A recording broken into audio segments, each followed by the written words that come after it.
ai sẽ không phải trả tiền khi xét nghiệm COVID-19. Trong hai trường hợp cụ thể thì người có thẻ bảo hiểm y tế khi xét nghiệm COVID-19 sẽ không phải trả chi phí.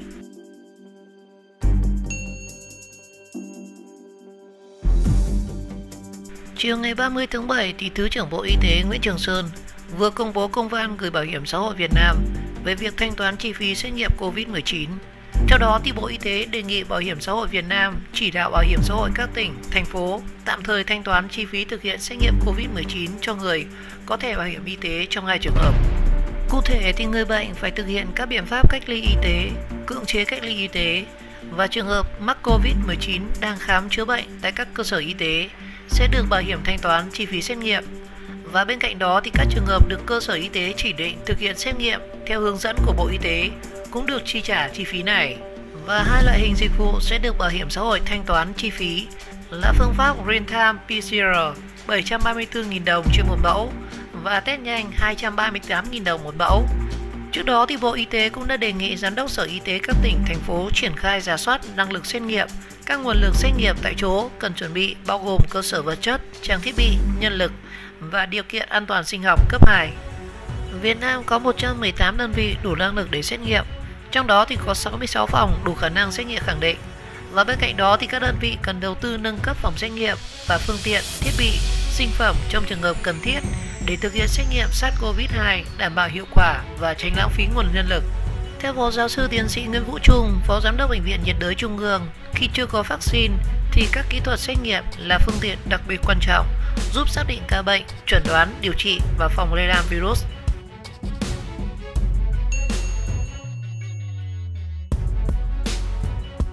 Tại sao bệnh nhân 449 lọt qua 5 bệnh viện trước khi bị phát hiện mắc COVID-19? Võ sư người Mỹ là bệnh nhân 449 đã đến tổng cộng là 5 bệnh viện nhưng không được các cơ sở này lấy mẫu xét nghiệm COVID-19. Thành phố Hồ Chí Minh vừa ghi nhận hai vợ chồng võ sư người Mỹ mắc COVID-19, chấm dứt chuỗi 116 ngày không có ca nhiễm trong cộng đồng. Trước đó thì bệnh nhân 449 và bệnh nhân 450 đã có điều trị tại Bệnh viện Hoàn Mỹ Đà Nẵng và Bệnh viện Đà Nẵng với chẩn đoán viêm phổi, sốt, ho, khó thở và đau mình.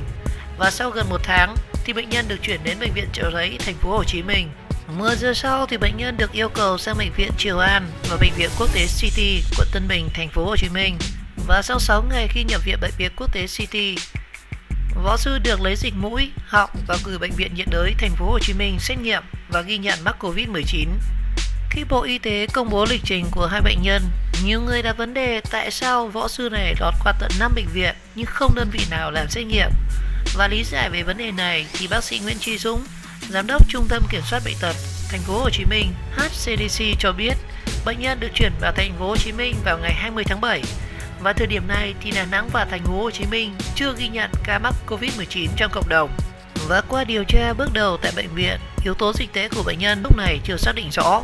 Bệnh nhân sống tại thành phố Đà Nẵng thời gian dài và không di chuyển ra nước ngoài, trong khi Việt Nam hơn 3 tháng thì không có ca nhiễm trong cộng đồng. Ngoài ra, người đàn ông này có tiền sử viêm phổi đã 10 năm. Đến ngày 27 tháng 7 thì Đà Nẵng ghi nhận nhiều ca dương tính trong cộng đồng.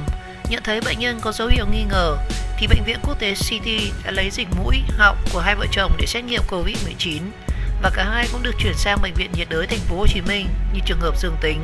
Bác sĩ trưởng khoa 2 Phạm Thanh Việt, trưởng phòng kế hoạch tổng hợp Bệnh viện Chợ Rẫy cho biết tại đây thì võ sư Mỹ được đưa thẳng vào phòng cách ly của khoa cấp cứu và không tiếp xúc với các bệnh nhân khác.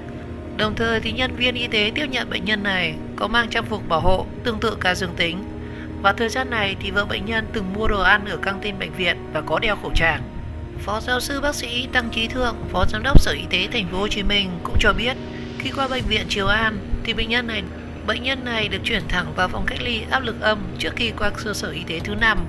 Và theo bác sĩ Nguyễn Trí Dũng thì sau khi phát hiện 2 ca bệnh, Thành phố Hồ Chí Minh đã triển khai đồng bộ, khoanh vùng và truy vết đầy đủ.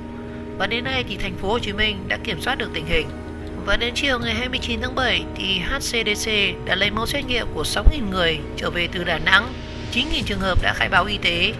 Ngoài ra thì 33 người xuất hiện triệu chứng viêm đường hô hấp từng đến Đà Nẵng cũng đã được cách ly tại 13 cơ sở y tế. Ngành y tế thành phố quyết tâm cách ly triệt để các trường hợp nghi ngờ. Giám đốc HCDC kêu gọi người dân bình tĩnh nhưng không chủ quan và có trách nhiệm với bản thân cũng như cộng đồng trong việc chung tay phòng chống dịch COVID-19.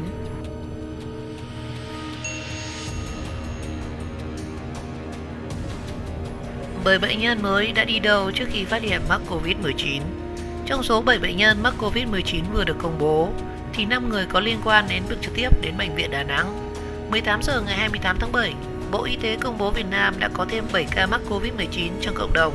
Trong đó thì có 3 bệnh nhân ở Quảng Nam, bệnh nhân 432, 433, 436 và 4 người ở Đà Nẵng là bệnh nhân 434, 435, 437 và 438. 5 bệnh nhân ở Bệnh viện Đà Nẵng. Trong số 7 bệnh nhân thì tại Bệnh viện Đà Nẵng đã ghi nhận 3 người nhiễm SARS-CoV-2 khi đang điều trị tại đây, bao gồm bệnh nhân 436, 437 và 438. Họ đều là bệnh nhân của khoa hồi sức tích cực chống độc.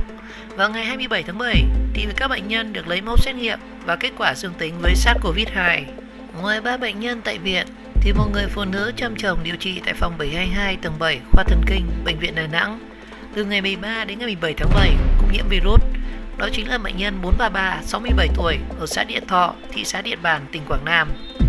Và theo lịch sử dịch tễ, hàng ngày bệnh nhân đi mua đồ ăn, nước uống tại căng tin của bệnh viện và ở tại phòng chăm bệnh, không đi đâu khác. Ngoài ra thì không có ai tới thăm hai người này.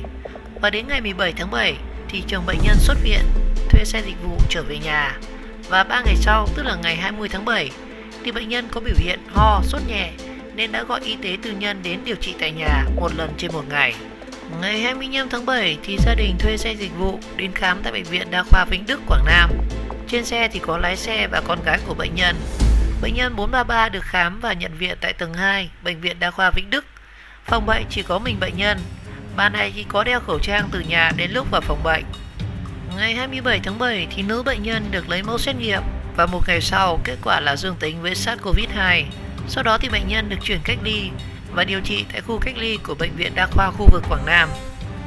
Hiện tại thì bệnh nhân ho, sốt nhẹ nhưng không đau họng, không khó thở, không đau ngực và nhịp tim đều rất rõ. Phổi của bệnh nhân thì thông khí rõ hai bên, không nghe thổi bệnh lý. Bệnh nhân 433 ăn uống tạm, không nôn mửa, đại tiện bình thường, bụng mềm, không chướng và không đau đầu. Dấu màng não và thần kinh khu trú của bệnh nhân cho kết quả âm tính. Và người thứ 5 có liên quan đến Bệnh viện Đà Nẵng được công bố là bệnh nhân 435, là nữ, 29 tuổi, ở đường Hoàng Hoa Thám, phường Vĩnh Trung, quận Thanh Khê, thành phố Đà Nẵng, là nhân viên khoa y học cổ truyền. Bệnh nhân được lấy mẫu xét nghiệm ngày hôm qua và được xác định là dương tính với SARS-CoV-2. Một ca mắc từng dự tiệc cưới với bệnh nhân 416.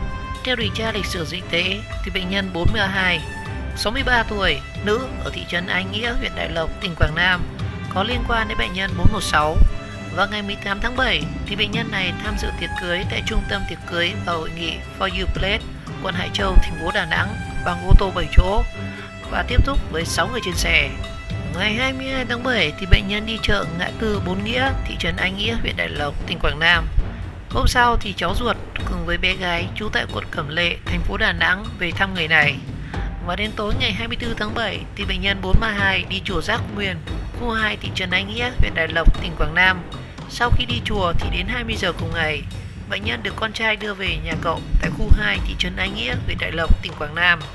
Từ 7 giờ đến 12 giờ ngày 25 tháng 7 thì bệnh nhân tới chùa Giác Nguyên ở khu 2 thị trấn Ái Nghĩa, huyện Đại Lộc, tỉnh Quảng Nam.